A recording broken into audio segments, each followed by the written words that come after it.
오늘은 특별히 당회로 모이는 날이라 교회에 대한 설교를 드리려고 합니다. 교회에 대해서 별로 관심이 없는 분들은 영 실망스러우시겠지만 저는 바로 그분들에게 은혜가 되는 설교가 되었으면 하는 마음으로 이 설교를 준비를 했습니다. 여러분, 교회의 진리는 굉장히 놀랍습니다. 예수님이 교회의 몸이시고 그 말은 교회가 곧 예수님이라 이런 뜻입니다. 우리 모두는 서로 한 몸의 지체처럼 그렇게 우리는 가깝다는 겁니다. 오늘 본문 말씀 16절에 보면 온 몸은 머리이신 그리스도께 속해 있으며 몸에 갖추어져 있는 각 마디를 통하여 연결되고 결합됩니다. 이 교회를 향한 표현입니다. 우리 교회가 그렇다는 거죠. 여러분, 이거 엄청난 진리입니다. 교회는 예수님의 몸이다. 그리고 우리는 다 지체다. 여러분, 이 진리를, 이 말씀을 정말 믿으십니까? 이것을 정말 믿는다면 우리는 예수님의 지금 우리와 함께 계시다는 것을 경험하게 됩니다. 우리가 이 진리를 진짜 안 믿으니까 우리가 예수님이 우리와 함께 교회를 통해 함께 계셔도 우리가 예수님이 정말 살아계신 주님으로 만나지지 못하는 것입니다. 여러분, 예수님은 하늘 보좌에만 계신 분이 아니십니다. 교회를 통하여 지금 우리와 같이 계십니다. 그냥 믿는 척 할 문제가 아닙니다. 알고 지나가기만 할 문제도 아닙니다. 이 진리를 실제로 우리가 우리의 삶 속에서 경험할 수 있어야 하는 것입니다. 여러분, 교회가 만약에 어떤 어려운 일이 생기거나 또는 뭘 잘못했을 때 그냥 쉽게 나오는 이야기가 교회가 왜 이래 하는 말을 흔히들 합니다. 그 말은 자기와 교회가 하나라는 믿음이 아직 없다는 뜻입니다. 만약에 교회와 내가 한 몸이라고 정말 믿는다면 내가 왜 이렇지? 이런 생각이 들어야 맞는 거죠. 근데 우리는 교회는 나와 별개의 어떤 존재라고 생각합니다. 그래서 만약에 뭐가 잘못된 일이 생기면 그냥 쉽게 교회를 비판합니다. 여러분, 우리는 서로 지체라고 했는데 옆에 앉으신 분이 아마 대부분 다 잘 모르시는 분이실 겁니다. 네, 여러분과 한 몸 같이 느껴지십니까? 끔찍하게 느끼는 분도 있으실 겁니다. 네. 이 사람하고 내가 한 몸이야? 이런 생각이 든다면 우리는 그만큼 교회가 한 몸이라고 하는 것에 대해서 별로 진지하게 생각 안 하고 살았다는 겁니다. 교회에 대해서 성경이 말하고 있는 진리는 엄청난 진리인데 우리가 그것을 진정으로 받아들이지 않으니까 우리는 교회를 통하여 하나님이 우리에게 주시는 축복을 대부분 다 놓쳐버리고 맙니다. 심지어는 교회 등록을 하지 않으려고 하는 분들이 많아졌습니다. 그러고도 자기는 얼마든지 예수를 믿을 수 있다고 생각하는 거예요. 어떤 분들은 이런 지역 교회에 등록을 하는 것은 유치한 것이라고 해요. 자기는 우주적인 교회의 교인이라고 생각하는 거예요. 처치 온 더 웨이 교회에 저기 헤이포드 목사님이 교인 방문 카드를 이렇게 보다가 재미있는 카드를 하나 보았어요. 어떤 자매님이 쓰신 건데 교회 이름이 뭡니까? 그 교회 이름을 쓰는 난에 그리스도의 몸이라고 교회 주소에다가 전 세계 그렇게 썼어요. 이런 분은 신학적으로 교회는 다 한 교회다 이런 믿음을 가지고 있는 분입니다. 우리도 오늘 신앙 고백했습니다만 우리가 교회에 대해서 뭐라고 고백하셨어요? 우리는 교회, 이 온 우주적인 한 교회임을 믿습니다. 그런 뜻으로 공교회를 믿고 이렇게 표현을 했어요. 교회는 한 교회예요. 예수님의 교회일 뿐이에요. 온 우주에 있는 교회 한 교회입니다. 그리고 그 안에 지역 교회들이 있는 거죠. 그래서 어떤 교회에 등록을 하고 특히 선한목자교회는 속회까지 소속이 되어야 선한목자교회 교인이라고 인정을 합니다. 그런 점에 대해서 굉장히 소홀히 생각합니다. 잘못 알고 계신 거예요. 여러분, 어떤 군인이 헌병을 만나서 검문을 받습니다. 너는 소속이 어디야? 저는 대한민국 군대입니다. 소속이. 직속 상관이 누구야? 대통령입니다. 너 부대 위치가 어디야? 용산에 있는 국방부입니다. 이렇게 나오면 영창 갑니다. 네, 그런 군인 없습니다. 네, 대한민국 군인 맞습니다. 우리의 최고 사령관, 군인의 대통령 맞습니다.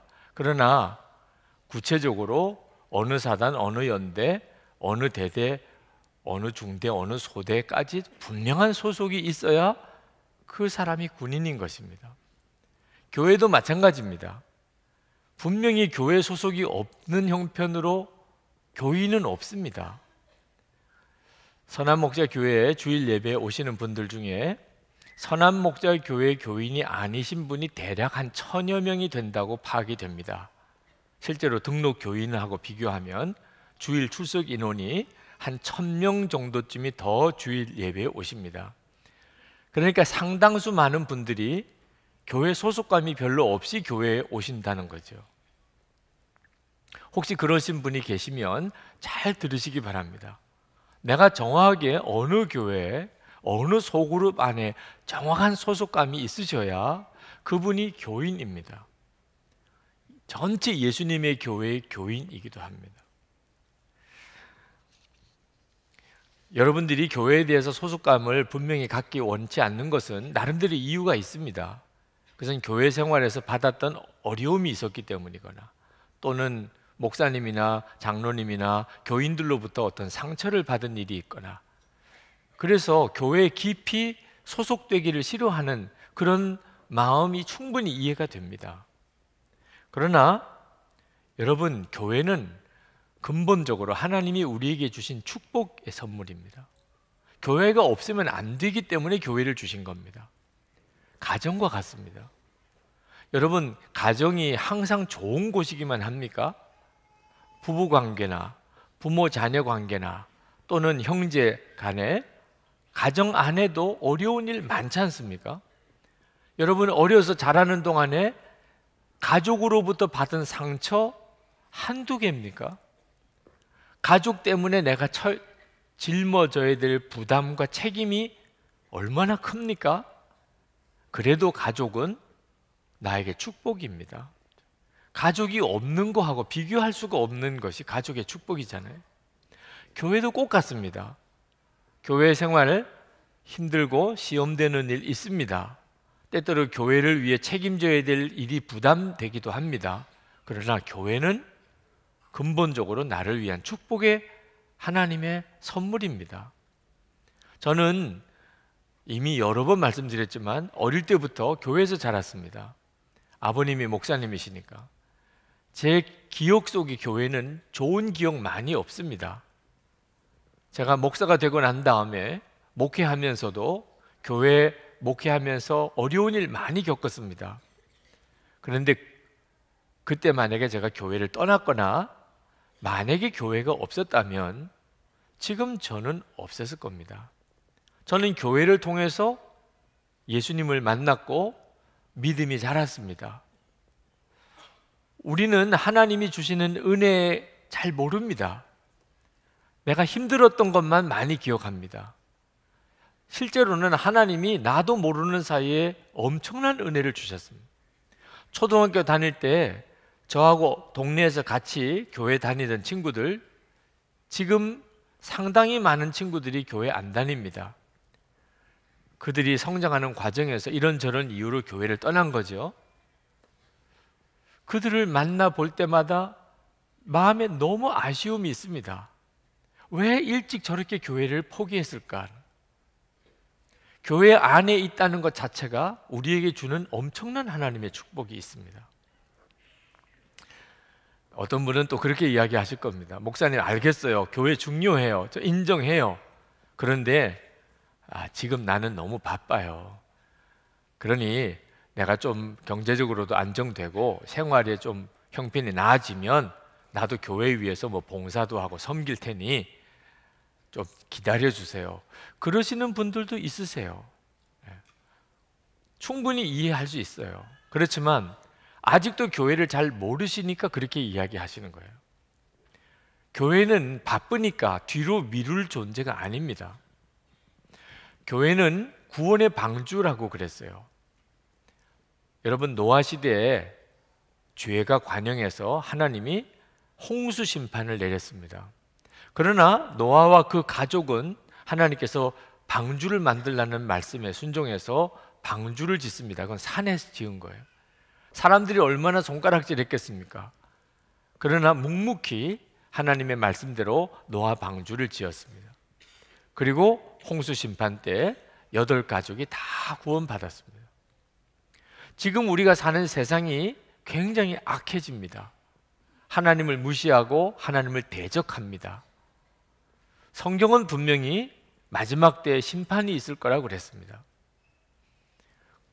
하나님은 그때 구원받을 이들을 위하여 방주를 만들기 위하여 지금 교회를 세우라고 하시는 겁니다.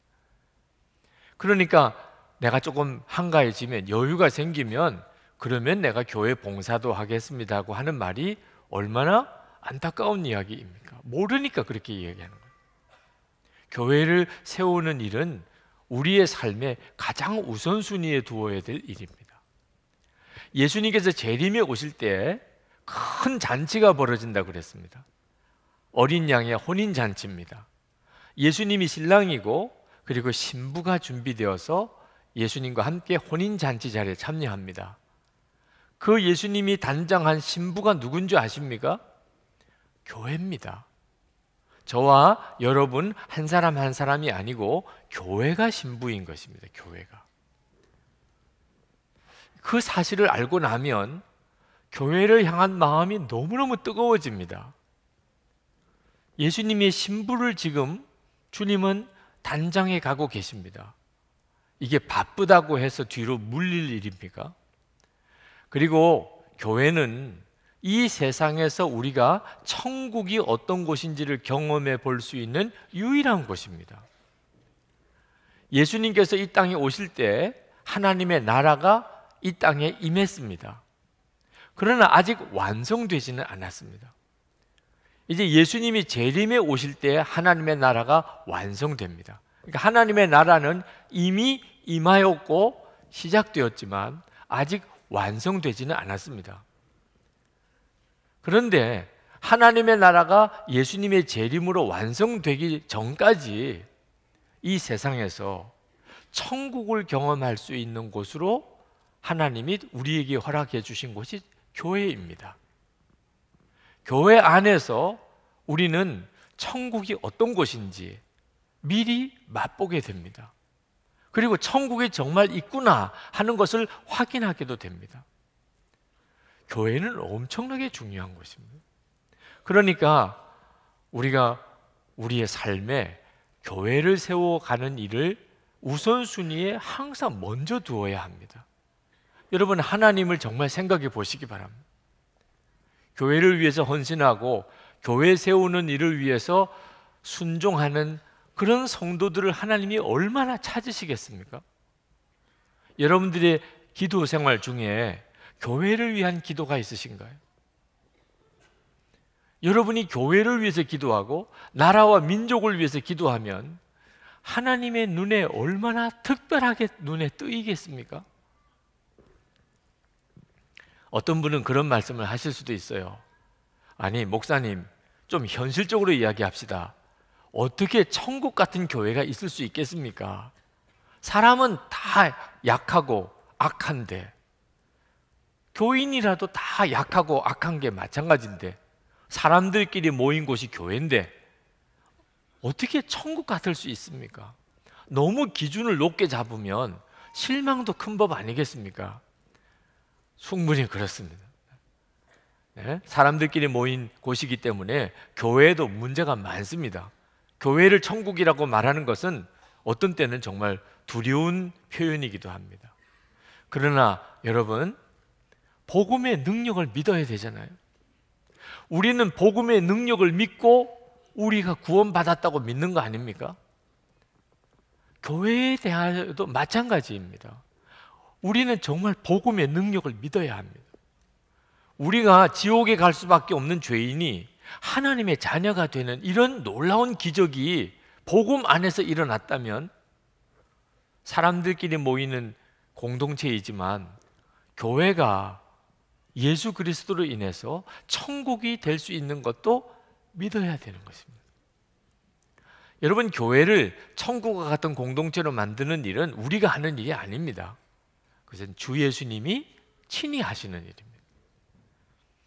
16절 말씀 보실까요? 16절, 각 지체가 그 맡은 분량대로 활동함을 따라 몸이 자라나며 사랑 안에서 몸이 건설됩니다.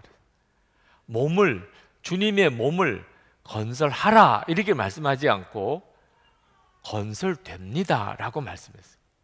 그 말은 주님의 교회는 세워지는 거지 우리가 교회를 세우는 게 아니라는 겁니다. 근본적으로는 전적으로 주 예수님이 하시는 거예요. 주 예수님이 성령으로 되어집니다. 오순절 마가다락방에 120명의 제자들이 모여서 예수님이 약속하신 성령을 기다리고 있었습니다. 때가 되면 오순절에 성령이 임하십니다. 그리고 교회가 세워졌어요. 여러분 기억하셔야 됩니다. 교회는 성령이 임하심으로 세워진 겁니다. 지금도 똑같습니다. 지금도 교회는 성령이 임하심으로 주님이 세우시는 겁니다.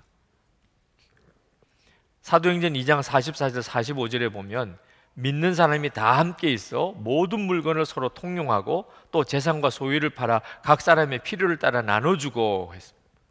천국에서는 있을 수 있는 일이에요. 내 것 내 것이 없이 서로 다 공동재산으로 그렇게 살았다.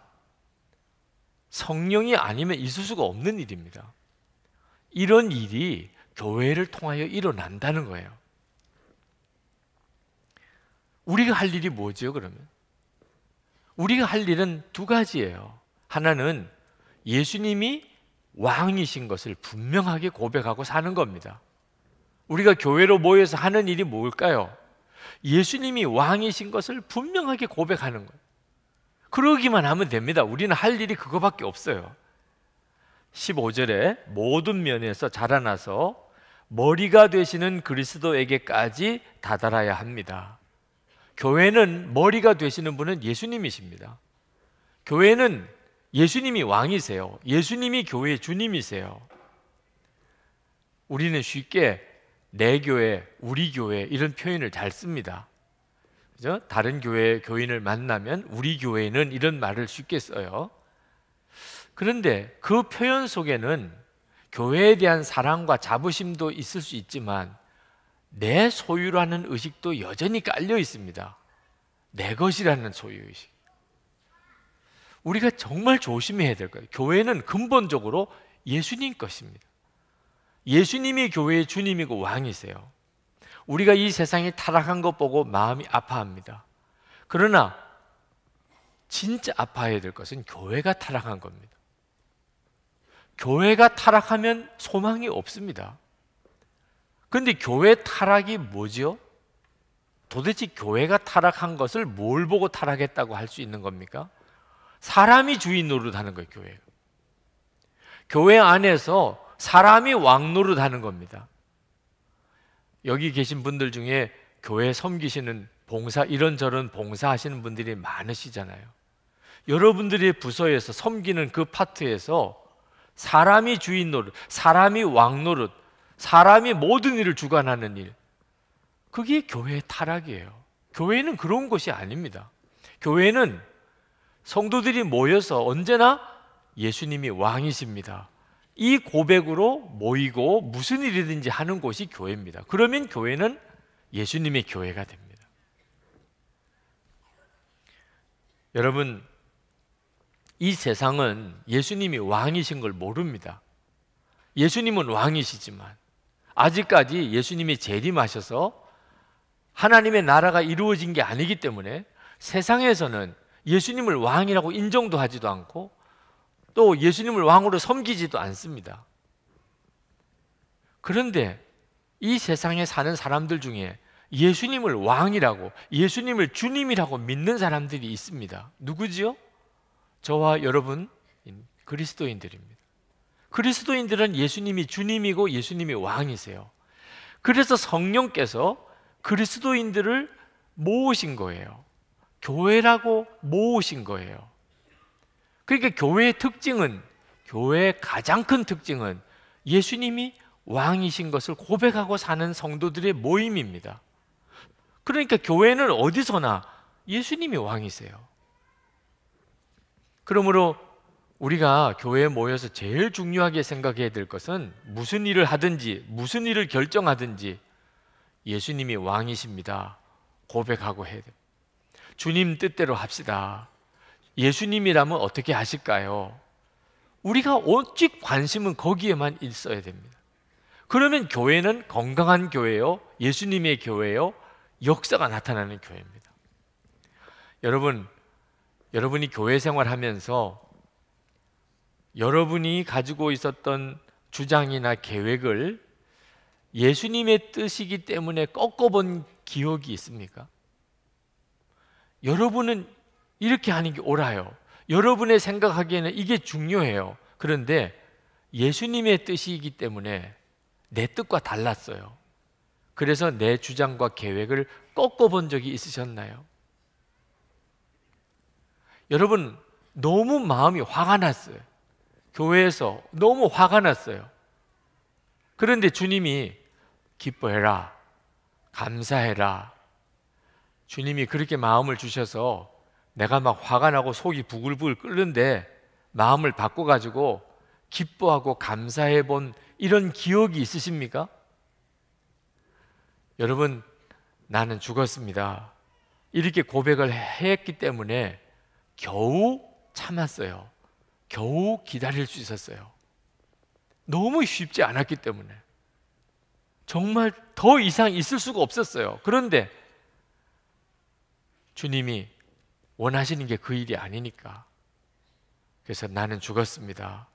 나는 죽었습니다. 이렇게 고백을 함으로 인해서 겨우 기다릴 수 있었던 그랬던 경험이 여러분에게 있으셨나요?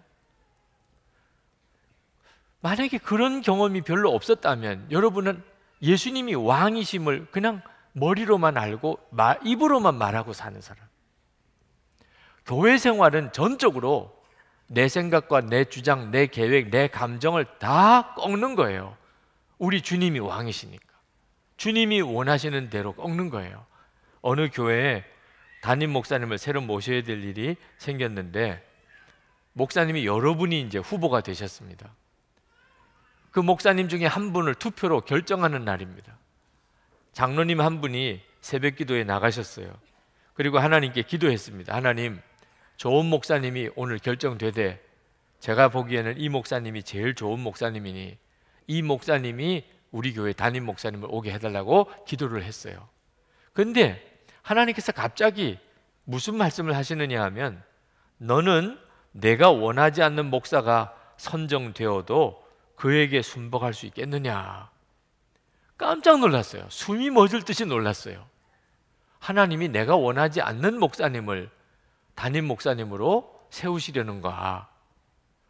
너무너무 마음이 힘들었지만 그래도 이 장로님이 늘 주님께 순종하고 살겠다는 마음을 가지고 있었기 때문에 하나님께 기도를 했습니다. 하나님, 제가 원하지 않는 분이 되어도 제가 순복하겠습니다. 그랬더니 하나님이 또 물으시는 거예요. 너는 내가 원하는 목사가 아니라도 내가 원하는 목사처럼 사랑하며 섬길 수 있겠느냐. 이거는 아까 거하고 또 다르잖아요.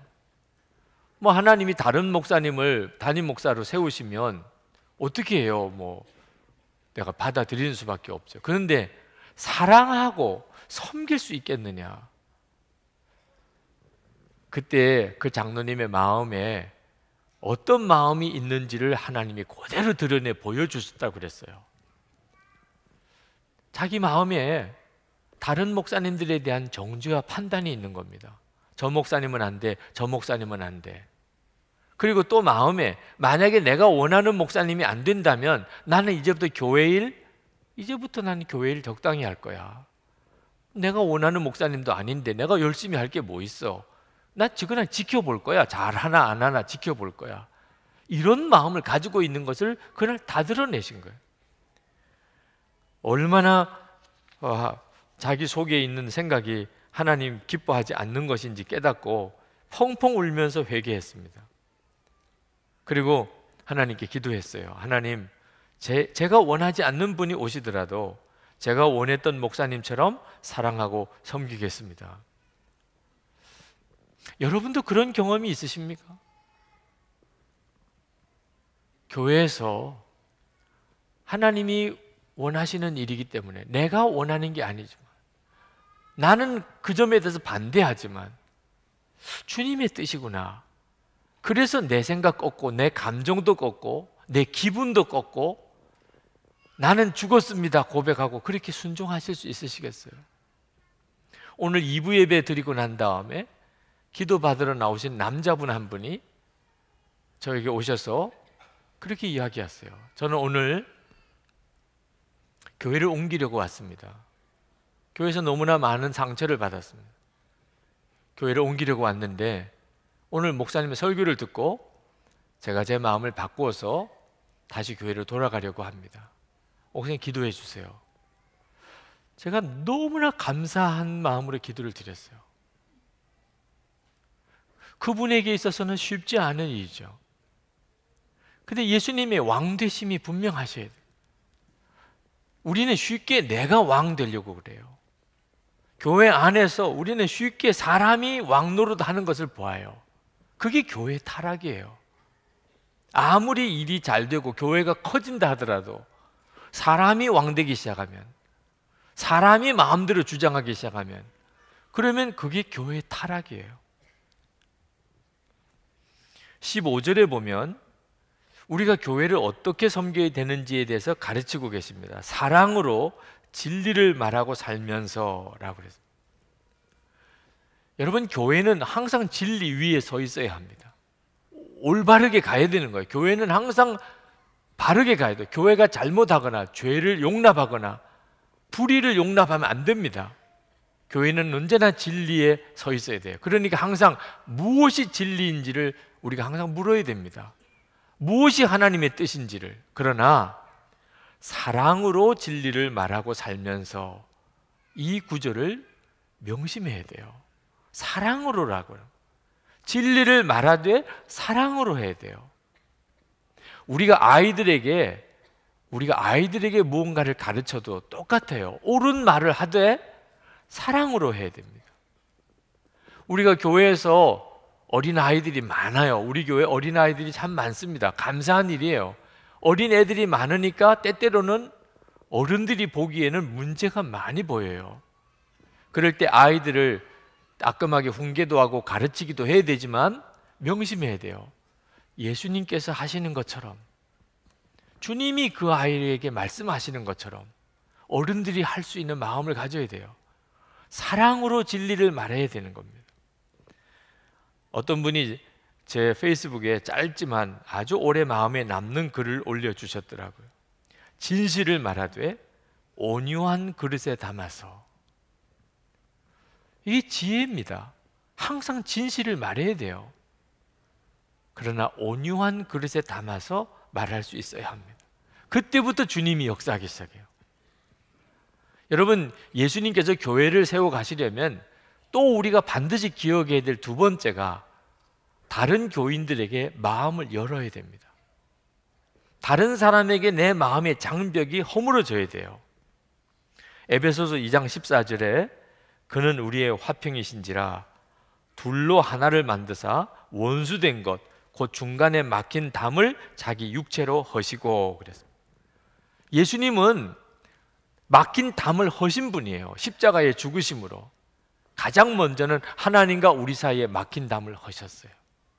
그래서 예수님 안에서 우리는 하나님의 자녀가 됩니다. 원래는 하나님과 원수지간이었습니다. 이건 엄청난 은혜죠. 그런데 하나님과 사이에 막힌 담은 허물어진 게 아닙니다. 십자가로 사람과 사람 사이에 막힌 장벽도 다 허물어졌어요. 초대교회 때 어떤 일이 벌어졌는지 아십니까? 사도행전 10장에 보면 이방인과 유대인에 막힌 장벽이 허물어집니다. 이건요, 기적이에요. 지금까지도 이스라엘을 보세요. 이스라엘과 팔레스타인, 이스라엘과 주변에 있는 아랍 국가 사이에 끊임없이 전쟁합니다. 어떤 것도 허물 수가 없는 관계가 유대인과 이방인 관계예요. 그런데 예수 그리스도 안에서 유대인과 이방인의 장벽이 허물어집니다. 빌레몬서에 보면은 주인과 종이 예수 그리스도 안에서 형제가 돼요. 요즘은 주인 종 없는 시대지만 옛날에는 주인하고 종하고가 어떻게 형제가 됩니까? 예수 그리스도 복음 안에 그런 역사가 일어나는 거예요. 그러니까 예수님의 교회인지 아닌지는 교인들 사이에 마음의 장벽이 허물어졌는가를 보면 알 수가 있습니다. 여러분은 마음의 장벽이 다 허물어졌습니까? 마음에 안 드는 사람, 하나 되고 싶지 않은 사람 혹시 없습니까? 만약에 그렇다면 하나님과 여러분 사이의 장벽도 허물어진 게 아닙니다. 하나님과 사이의 장벽이 허물어진 사람은 사람들과의 사이의 장벽도 반드시 허물어지게 돼 있어요. 도무지 사랑이 안 되는 사람, 정말 하나 되기 싫은 사람, 어떻게 해야 되죠? 빌립보서 4장 2절에 사도 바울이 그 답을 주고 계십니다. 유오디아와 순두계라는 두 사람이 너무나 사이가 안 좋았어요. 교회 지도자인데 사도 바울이 유오디아와 순두계에게 권합니다. 주 안에서 같은 마음을 가지라. 여러분, 교회 생활하면서 우리가 가져야 될 중요한 기준이 주 안에서 성도들을 바라보는 겁니다. 혹시 마음에 안 드는 사람, 하나 되기 싫은 사람이 여러분 속회에 있거나 또는 여러분의 선교회나 또 함께 봉사하는 부서에 있거나 혹시 교회에서 이런저런 일을 만나게 된다면 주 안에 있는 자세를 철저하게 지켜야 됩니다. 그러면 용납이 안 될 사람이 없습니다. 지난 주간에 김태훈 목사님 아이를 낳았어요. 밤중에 문자가 왔더라고요. 12시 가까워요. 누가 도대체 이 밤에 문자를 보냈나 그랬더니 해산하러 지금 아내가 들어갔는데 목사님 기도해 주세요. 주무시는데 제가 깨워서 죄송합니다. 얼마나 간절했으면 그 밤에 문자를 보냈을까 싶더라고요. 그래서 일어나서 간단히 기도했어요. 순산하게 해달라고 기도. 아침에 일어나서 보니까 아기 사진이 전송되어 왔더라고요. 감사합니다. 아기 잘 나왔습니다. 3.2kg인가 그렇다고 이렇게 왔어요. 너무너무 우리 교회 전도사님을 계시다가 지금 목사님으로 나가 계시죠. 저는 그 목사님에 대해서 인상 깊은 간증이 하나 있어요. 그 목사님이 참 좋은 아빠가 될 거라는 생각을 하는 이유가 있어요. 그 목사님이 한 번은 설교 때 자기는 어릴 때 깡패 같은 학생이었다고 간증한 적이 있습니다. 왜 깡패 같은 학생이었냐면 제가 그때 학교를 다니고 있었기 때문입니다. 그래서 깡패가 아니고 깡패 같은 학생인 것입니다. 한 번은 어머님이 학교에 불려와서 학교에 오게 된 일이 있었습니다. 저와 친구들이 부모님들이 학교에 오셔서 학생 주임 선생님으로부터 저희들의 만행을 다 듣는 동안 밖에서 부모님들을 기다리고 있었습니다. 이야기를 다 듣고 나오신 어머니들은 각자 자기 아들들을 데리고 집으로 향했습니다. 밖에 나가면 그렇게 무서울 것 없는 친구들이 하나같이 어머니에게 뒤통수를 맞으며 등짝을 맞아가며 집으로 향하는 것을 뒤에서 보면서 참 재밌었습니다. 그러면서도 옆에서 저에게 한마디도 안 하시고 아무 행동도 없이 그저 묵묵히 걸어가시는 어머니를 보면서 미안한 마음이 들었습니다. 한참을 말없이 걷다가 제가 어머니께 엄마 미안해 라고 말했습니다. 그러자 어머니가 대답하셨습니다. 너희 선생님은 참 이상하더라. 우리 아들을 엄청 나쁜 애로 알고 계시더라. 이 얘기 저 얘기 하길래 그냥 안 듣고 다른 생각하다가 나왔다. 우리 아들이 이렇게 착한데 선생님이 오해하고 계시더라. 그렇지. 그 이후로 저의 행동은 어머니가 기준이 되어버렸습니다. 친구들이 집을 나가자고 할 때 저는 어머니 때문에 나갈 수 없었습니다. 심한 죄를 지을 수밖에 없는 순간에도 저는 어머니 때문에 죄를 지을 수 없었습니다. 아버지가 술에 취해서 저에게 모욕적인 말을 하고 화나게 해도 어머니 때문에 참았습니다. 저의 마음은 온통 어머니께로 향했습니다. 왜냐하면 어머니는 저의 허물 때문에 대신 창피를 당했으면서도 저를 끝까지 책임지셨기 때문입니다. 어머니는 저의 잘못을 오히려 용서해 주셨고 저를 사랑해 주셨습니다. 누군가 저에게 저의 목숨을 주고 싶은 사람을 한 사람만 말해보라면 저는 주저없이 어머니라고 말할 것입니다. 왜냐하면 어머니는 제가 죽은 가운데 있을지라도 그 목숨을 걸고 저를 구해 주실 것을 믿기 때문입니다. 자, 어머니의 은혜 하나가 이렇게 깊이 와닿은 사람이기에 그는 지금 목사가 됐어요. 그나마 틀림없이 아이를 잘 기를 거예요. 그런데 예수님의 은혜는 이런 어머니 은혜와 비교가 안 됩니다. 우리가 주님 안에, 정말 주님 안에 있는 눈이 뜨이면 교회에 마음의 벽 가지고 살 사람 아무도 없습니다. 이게 교회를 만드는 것이에요. 세상 사람들이 교회를 보면서 큰 교회이기 때문에 놀래거나 교인이 많다고 충격을 받지 않습니다. 교인들끼리 마음의 벽이 없어요. 그러면 세상 사람들이 놀랍니다. 어떻게 이게 가능하냐? 그게 가능한 곳이 교회입니다. 우리가 예수님을 믿는 사람이니까. 예수님 안에 있으면 교회 안에 벽이 다 무너집니다. 여러분, 교회 생활하면서 좋은 사람하고 같이 신앙생활 하려고 하는 마음 가지면 안 됩니다. 그건 교회 아닙니다. 교회는 내게 주신 사람을 사랑하는 거예요. 예수님이 보내주신 분입니다. 내가 원해서 사람을 택한 게 아닙니다. 여러분, 여러분의 아이를 여러분이 만드셨습니까? 낳아 보니까 그 아이예요. 눈 하나, 코 하나 우리가 만들 수 없습니다. 낳아 보니까 그 아이인 거예요. 그래서 그 아이를 사랑하고 다듬고 기르고 가르치고 이렇게 길러간 거 아니에요? 교인들끼리도 똑같습니다. 예수님이 나에게 그 사람을 주신 거예요. 그리고 나는 그 사람을 예수님 안에서 사랑하고 섬기고 그렇게 교회를 만들어가는 겁니다. 우리 교회에 새가족 많습니다. 지난 10년 동안 엄청나게 교회가 부흥됐어요. 그래서 새가족을 섬기는 일이 교회의 제일 중요한 사역입니다. 근데 새가족이 교회에 적응하는 과정이 쉽지 않아요. 다른 교회에 와서 마음을 이렇게 하나로 되어지는 과정이 한두 가지 어려운 일이 아닙니다.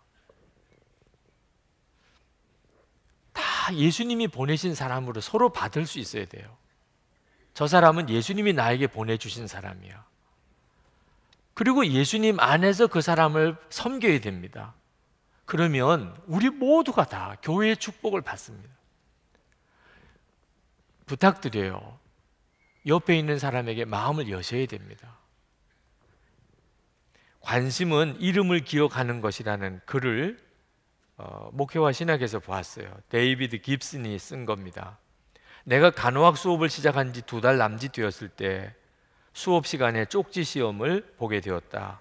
나는 세심한 학생이었는데 시험지를 대강 훑어보고는 웃음을 짓지 않을 수 없었다. 왜냐하면 마지막 문제가 우리 학교에서 청소하는 그 여자의 이름은 무엇이냐는 것이었기 때문이다.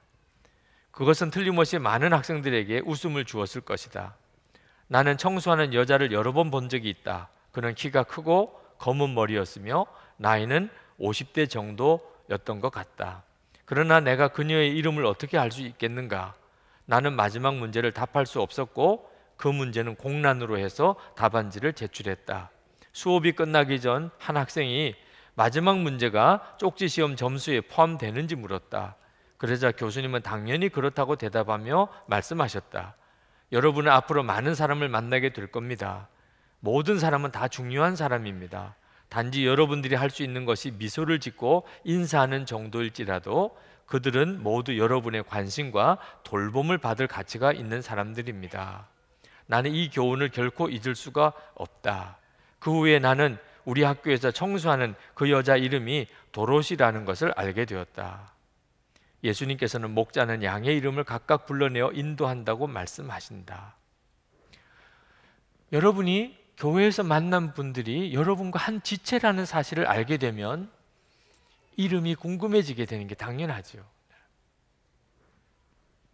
여러분들이 그렇게 마음을 열기 시작하는 겁니다. 그때 주님이 하세요. 교회를 천국 같은 교회로, 이 세상에서 도무지 경험할 수 없는 천국 같은 교회가 되게 합니다. 어떤 새가족이 그렇게 이야기하더라고요.